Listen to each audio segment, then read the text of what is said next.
أعوذ بالله من الشيطان الرجيم. بسم الله الرحمن الرحيم. وآية لهم الأرض الميتة أحييناها وأخرجنا منها حبا فمنه يأكلون وجعلنا فيها جنات من نخيل وأعناب وفجرنا فيها من العيون ليأكلوا من ثمره وما عملته أيديهم أفلا يشكرون. سبحان الذي خلق الأزواج كلها مما تنبت الأرض ومن أنفسهم ومما لا يعلمون. وآية لهم الليل نسلخ منه النهار فإذا هم مظلمون. والشمس تجري لمستقر لها ذلك تقدير العزيز العليم. والقمر قدرناه منازل حتى عاد كالعرجون القديم. لا الشمس ينبغي لها أن تدرك القمر ولا الليل سابق النهار وكل في فلك يسبحون. I want to remind you or tell you that this revelation, the Quran, was revealed 1424 years ago to an illiterate. That means a man who had no schooling, a man born in the desert, an Arab,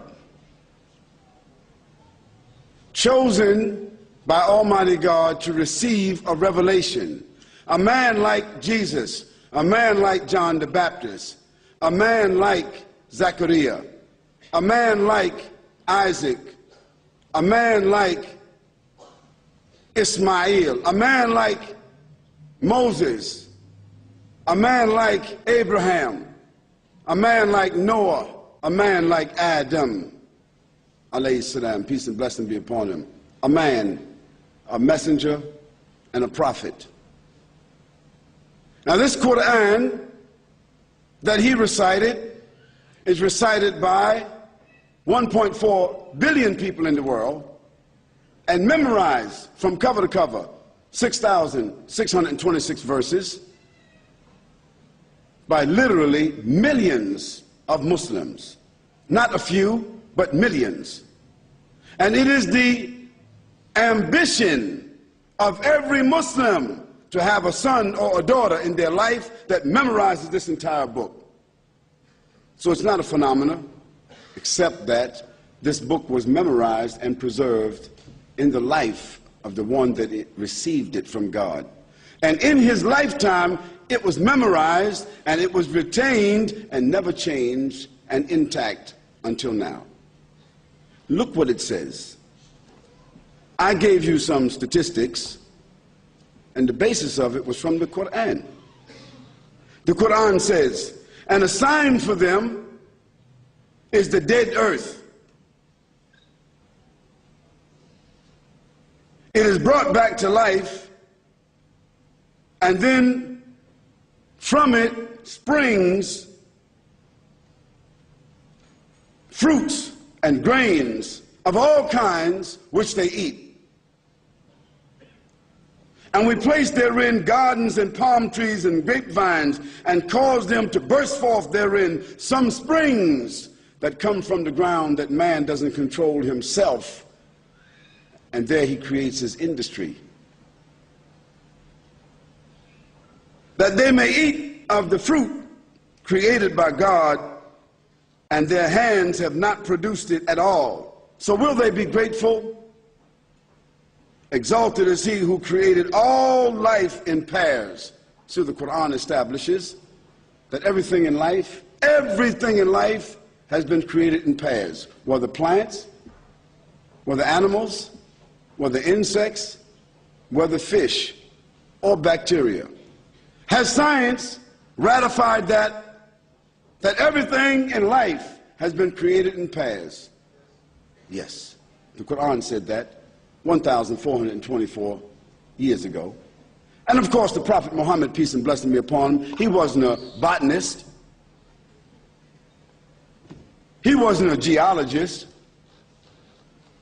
He didn't have a microscope. He had no way of knowing that. The only way a human being 1,424 years could know that is through the help and inspiration of the one who is the creator from the beginning.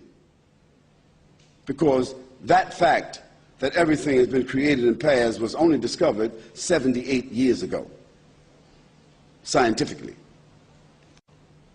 And a sign for them is the night that we extract from the light of the day. Now, this is the phenomena itself that we have now discovered from going outer space. Dear brothers and sisters, all of this is to establish in your minds, all of this dialogue, all of this evidence, all of this proof is to clearly establish in everybody's mind here that you and I, nor all of us together, nor all the human beings in other places throughout the earth, none of us individually, endowed or unendowed, intelligent or unintelligent, educated or otherwise, rich or poor, black or white, male or female, none of us are benefactors. Who's the benefactor? Who's the benefactor? God, the Almighty, the Creator, your Lord, my Lord. This was established by those prophets and messengers, those extraordinary human beings that I spoke about a few moments ago. That was already established. I didn't need to come here and establish that. I just need to come here and remind you of that. Now, those extraordinary human beings were the ones that came to tell other human beings who thought at that time that they were somewhat sophisticated. Isn't that, you know, this is unique about humans. At every age, even 5,000 years ago, they thought they were modern. At every age, human beings, no matter what stage of development they are at, they think that they're modern and more sophisticated than others. This is the nature of human beings. Yet all of them don't seem to ponder on the fact that they're only here for a moment. And some of them, during the moment that they're here, they become so arrogant. They begin to say that we are the owners, we are the peacekeepers, we are the organizers, we are the administrators, we are the ones who created ourselves, determine for ourselves, legislate for ourselves and others, and we own everything and we determine everything. Isn't there some people that say that? You're either with us or against. And don't give man a few tools that he can use, a few things that he can throw or some missiles that he can shoot. He really becomes arrogant. Then when Abraham went to Pharaoh and talked to Pharaoh, Pharaoh told Abraham, "Why should I worship your God? Why? I have command over life and death. Anybody I want to die will die. Anybody I want to live will live." What did Abraham say to Pharaoh? The one you kill, bring him back to life if you got power. And if you got some power, when the sun sets in the west, you cause it to rise and make it set in the east. Was Pharaoh able to do that?